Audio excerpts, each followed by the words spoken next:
कार्यक्रम का उद्देश्य क्या है? सबसे पहले मैं इस देश का चौथा स्तंभ जो मीडिया है, उनका मैं अभिनंदन करना चाहता हूँ कि आपने रेलवे माल गोदाम के श्रमिक जो समाज के सबसे अंतिम पंक्ति में गुजर बसर करते हैं, उनकी बातों को आप देश तक पहुँचाने का काम करें, इसके लिए मैं आपका अभिनंदन करना चाहता हूँ। आज हमारा भारतीय रेलवे माल गोदाम श्रमिक संघ जो 1998 से रेलवे माल गोदाम में काम कर रहे मजदूरों के हक अधिकार की लड़ाई लड़ रही थी, उस जो हमारा 9 तारीख को पिछला ऐतिहासिक भारत सरकार में कैबिनेट का बैठक ट्राई पार्टी की बैठक हुई थी। उस बैठक में माल गोदाम के मजदूरों को विभिन्न सुविधाएं, जिसमें इनको पीस रेट के माध्यम से वेतनमान प्राप्त हो, जो बिचौलिया खाने काम करते इनके सीधे खाते तक पहुँचे, इनको मेडिकल की सुविधा प्राप्त हो, इनको रेलवे पास की सुविधा प्राप्त हो, इनको सामाजिक सुरक्षा का सभी लाभ हो, इनको पेंशन की सुविधा प्राप्त हो। ऐसे तमाम जो सरकार ने मुझे 9 अक्टूबर को तीसरी हमारी ट्राई पार्टी की जो बैठक उसमें इम्प्लीमेंट करने का काम किया। उससे पहले हम सभी लोग रेलवे माल गोदाम के मजदूरों को भारत सरकार द्वारा कोई पहचान नहीं था। इस श्रम पोर्टल में हमारी संगठन ने दूसरी ट्राई पार्टी की बैठक जब की थी, तो इस श्रम पोर्टल में रेलवे माल गोदाम श्रमिकों के लिए एक विशेष पोर्ट का व्यवस्था किया गया, इनका क्वेश्चन को जोड़ा गया और उसके तहत पूरे भारत में रेलवे माल गोदाम के मजदूरों को रजिस्ट्रेशन किया गया। और हमारे संगठन का जो क्यूआर कार्ड है, जिसको 2017 में इस देश का रेल राज्य मंत्री राजेंद्र गोहन जी ने असम की धरती पर मजदूरों को समर्पित किए थे, उन दोनों के साथ मिल करके हम लोग डाटाबेस कंप्लीट करने का काम किए हैं। हम प्रत्येक माल गोदाम पर जहां हमारा जो मालवाहक है, क्योंकि मालवाहक ही रेलवे का एक तरह से आप कह सकते हैं नियोक्ता है, जो माल भाड़े दे करके रेलवे को लगभग पूरी आमदनी में से लगभग 67% देने का काम करता है। उसको शाम के समय रेक आ जाता है, कोई लेबर मैनेजमेंट सिस्टम नहीं है, उनके लिए कोई इंफ्रास्ट्रक्चर नहीं है, जो इस बैठक में उस विषय पर फोकस किया गया है। हम जिस समय बीके त्रिपाठी जी चेयरमैन थे रेलवे बोर्ड के, उस समय लगभग 14,000 करोड़ रुपया उन्होंने हमने ही मांग किया था, लगातार उनसे मिल करके लगभग 14 से 15,000 करोड़ रुपया सभी भारत के सभी जीएम जो हमारा 17 जीएम है सबको भेजने का काम किया, ये सारा इंफ्रास्ट्रक्चर तैयार करने। सरकार चाहती है, रेलवे चाहती है कि हर माल गोदाम पर शिफ्ट वाइज काम हो, 24 घंटा रेक चले, वहाँ पर काम हो। उसमें हमारा मजदूर हम सभी लोग सरकार के साथ हैं।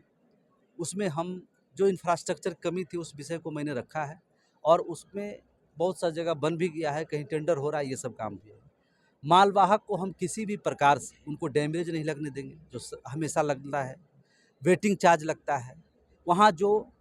लेबर मैनेजमेंट सिस्टम नहीं होने के कारण जो कहीं न कहीं असामाजिक तत्व का कब्जा रहता है, जो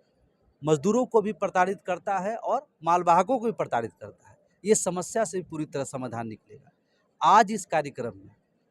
छत्तीसगढ़ प्रदेश के अंतर्गत जितना माल गोदाम आता है, उसको तीनों शिफ्ट में काम करने के लिए 4200 गैंग, जहाँ पे 42 वैगन का हमारा जो मालगाड़ी लगता है, 42 गैंग के हिसाब से हम सभी माल गोदाम पर उसका डाटाबेस तैयार कर रहे हैं। डाटाबेस तैयार करने के माध्यम से हम यहाँ के सेंट्रल के डिप्टी चीफ लेबर कमिश्नर, यहाँ के डीआरएम के पास, जीएम के पास सारा कॉपी जाएगा और कॉपी जा कर के सरकार जो हमको दिया है उन मजदूरों को हाथों तक पहुँचाने का काम करेंगे। छत्तीसगढ़ में मजदूर के लिए क्या कर रहे हैं? छत्तीसगढ़ मजदूर नहीं, पूरे हिंदुस्तान के मजदूरों को ये प्राप्त हुआ है। सर, ये ठेका प्रथा चल रहा है, इसके बारे में क्या विचार रखते हैं?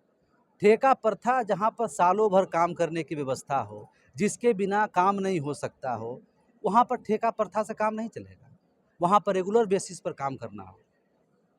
यही ठेका प्रथा समाप्त कर के और इसके लिए बोर्ड का गठन किया जा रहा है, जिसमें मजदूरों के साथ अन्याय जो हो रहा है वो अन्याय ना हो, उसको पीस रेट के हिसाब से उसके खाते में सीधे पैसा पहुँचे। लेबर मैनेजमेंट सिस्टम बहाल हो, जैसे कि एफसीआई में है, जिस तरह कोयला खदान में है, जिस तरह पार्सल पोर्टर में व्यवस्था है, वही व्यवस्था माल गोदाम में भी लागू हो रहा है। अभी आपने देखा होगा, विगत 2-3 दिन पहले भारतीय रेल में बदलाव करने के लिए विधेयक जो है लोकसभा में प्रस्तुत हुआ है और दोनों सदन से वो पास भी हो गया है। सरकार भी चाह रही है कि जहाँ जहाँ लूप होल से जहाँ जहाँ कमी है भारतीय रेल में, उसको हम ठीक करके काम करें।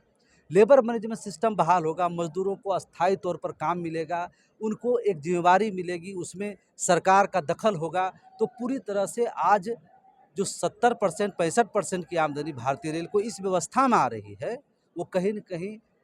20 से 25% और बढ़ने का काम होगा। अभी 5 साल में रिकॉर्ड में दिखा गया है कि कभी 10 कंसाइनर थे, इस व्यवस्था को नहीं मिलने के कारण वो रोड ट्रांसपोर्ट की तरफ मूव कर गए, रेल से माल मंगाना बंद कर दिया है ना? कहने मतलब हमेशा रेट का कमी हो रहा है। इन सभी समस्याओं को समाधान के लिए हम 2021 से लेकर के 24 तक सरकार को हर एक बिंदु से अवगत हमने कराया, चाहे बोर्ड के चेयरमैन हों, देश के सभी महाप्रबंधक हो, सभी देश के मंडल प्रबंधक हो, रेल मंत्री महोदय हों, हमने प्रधानमंत्री के समेत ज्ञापन भेजा, हमने देश के सभी मंत्री को अपने सभा में बुला के अवगत कराया, तब जाकर के नतीजा हमारे सामने उपस्थित हुआ। और आप कह सकते हैं कि अब रेलवे माल गोदाम के मजदूरों को अस्थायी तौर पर उसकी सभी समस्या का समाधान बनेगा और उनके जीवन में एक नया सवेरा भी उदय होने का काम है। मैं भारतीय रेलवे माल गोदाम श्रमिक संघ का राष्ट्रीय प्रभारी हूँ, मेरा नाम मनोरंजन कुमार है और मैं विशेष करके भारत सरकार में रेलवे माल गोदाम के मजदूरों की समस्याओं को निदान के लिए, उसका नीति निर्माण के लिए मैं इसमें विशेष रूप से काम करता हूँ और लगातार हमारे देश के लगभग 30 से 35 ऐसे सांसद हैं जो हमेशा इस मजदूर की आवाज़ को सदन तक उठाते रहने का उनका बहुत बड़ा योगदान रहा है, जिसमें हमारे अभिभावक समान इस संगठन के संरक्षक श्री जगदम्बिका पाल जो इस देश के यशस्वी सांसद हैं, वक्फ कमिटमेंट बिल का जेपीसी का वो अध्यक्ष भी हैं, अभी वो पीठासीन भी हैं लोकसभा में, है ना? उनका भी बहुत बड़ा योगदान रहा है मजदूरों के